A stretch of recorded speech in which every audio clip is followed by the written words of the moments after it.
The prevent plate fits over the air opening in the air filter base. During normal operation, some fuel will spit from the carburetor's opening. The prevent plate catches this fuel, preventing it from landing on and saturating the air filter. Typically, the prevent plate is replaced because it is lost while doing another repair. Replacing the prevent plate is a repair that you can do yourself, and I'm going to show you how. Hi, I'm Mark Socha.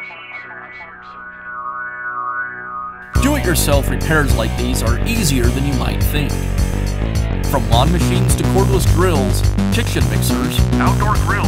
our how-to videos walk you through each repair from start to finish. So doing it yourself means never having to do it alone. Let's get started.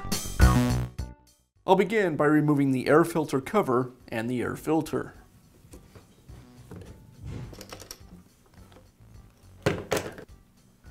Now remove the two bolts that secure the prevent plate and the carburetor.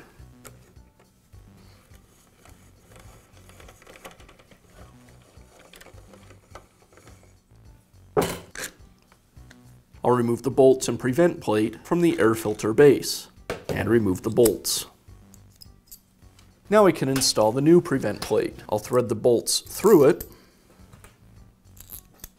and then I'll thread the bolts and prevent plate into the air filter base. Next, I'll thread the bolts through the carburetor, the other intake gasket, and I'll remount this assembly to the engine.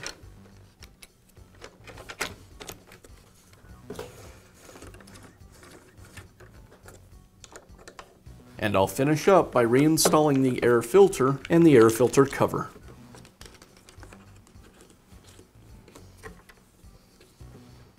And that's how easy it is to replace your small engine's prevent plate. Be sure to check back often for new videos and expert advice. If you found this video helpful, give us a thumbs up And leave a comment.